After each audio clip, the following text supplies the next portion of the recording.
We are talking all about your finances, and we are getting the best advice for the 20s, the 30s, and the 40-something-year-olds out there. Our guest is Liz Sheehan. She's the Senior Vice President of Wealth Management.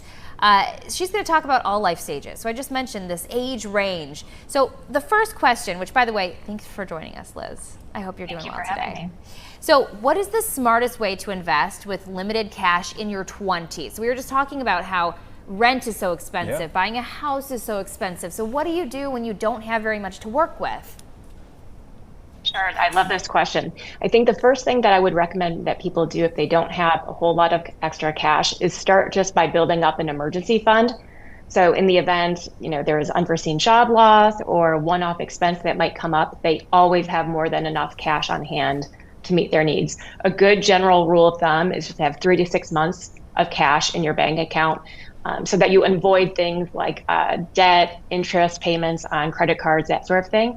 And then once that emergency fund is already set up, that's when I would start looking at saving into retirement accounts as well. And a great way to do that is just through your employers if they have a retirement plan that's available to you. What would be your advice in terms of calculating the amount, that 3 to 6 month amount that you want to have on hand? How do we do the math in our heads for how much we know to have before we get to the point where we can start maxing out our 401ks? Yes, I would calculate by adding up all of your day-to-day living expenses. So whether that's a mortgage, your rent payment, childcare expenses, everything that you need to live on a monthly basis. I would total that up, start with that number. And then if you have kids, I would err on the side of 6 months. If you have people that are relying on you for your income, err on the longer side of that, so 6 months. And if it's just you and you're on your own, I would probably err more on the side of 3 months of living expenses. So add all that up, multiply it by 3 or 4 or 5 or 6. Once you have your amount, then now let's talk about next steps. Okay, so a lot of times our employers offer a retirement savings plan. Take advantage of those, obviously. What are some other options or strategies? Yeah, it really depends on the individual, their family circumstances, and that's kind of going to dictate what the best vehicles might be for them and where it makes the most sense to save. The best way to kind of identify what types of accounts you should use is really to work with a financial planner who can advise you based on your situation, what your taxes are, what they look like, and what types of accounts would make the most sense. It might be a Roth IRA account. It might be saving to just a regular old taxable account where you can set up a monthly deposit into the account and save on a regular basis. But a good financial planner will make it easy for you and really outline the best way to set up a saving strategy. So I have 2 questions. The first one, circling back. Do you think that we should pay off our debt before we invest? And then number 2, once we have that emergency fund, should we put it in a high yield savings account or just the regular savings account? Great questions. Yes, I always look at it as a math problem, right? And if somebody tells me that they have a credit card where they're paying 20% interest on the credit card, well, it's going to be very difficult for a good financial advisor to beat 20% by investing in the market. So to me, once you have the emergency fund set up again, I would look at aggressively paying down that debt first and foremost. And then I love the question about, the savings account, because right now, a lot of times if you don't proactively go out and ask for a better yielding savings account or a better interest rate, you might not make that much on your cash. And that's really a missed opportunity with interest rates being over around 4% right now. So I would certainly look into making sure you're maximizing your cash and getting a good interest rate on your cash deposits.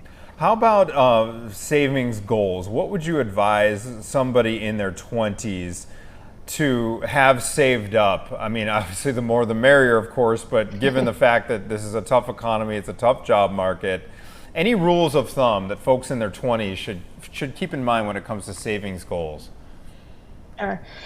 One thing that I always try and tell our clients to do is to know their number.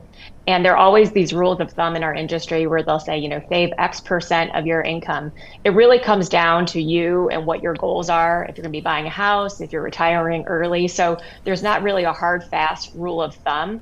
But what I would say is that again, work with a financial planner, or even there's some great online calculators that you can use to start backing into how much you should be saving on a regular basis if you don't have access to a financial planner.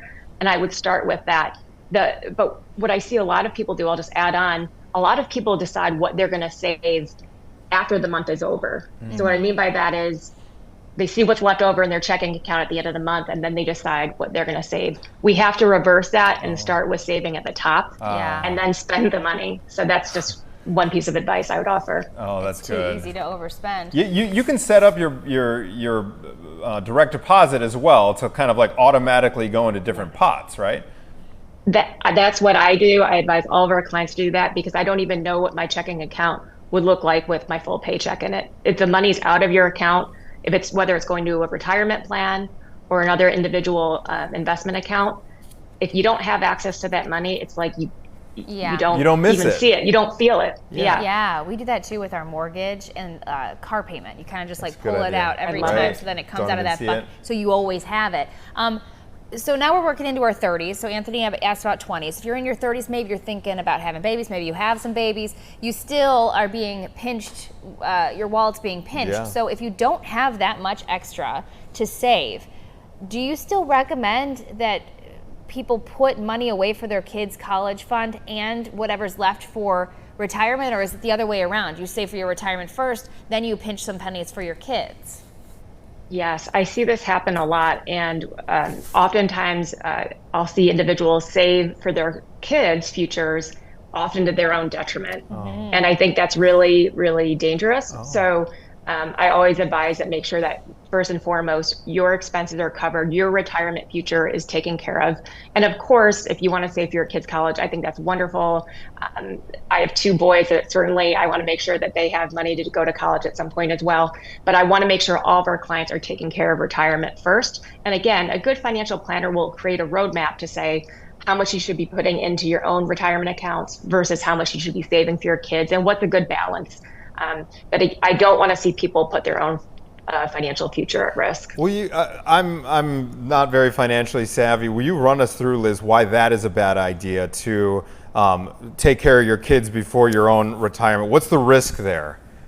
Yeah, I mean, the real risk is they get to retirement and they don't have any funds available, whereas their kids, I know debt might not be a great option, and taking on student loans isn't something that parents would like to do if they don't have to.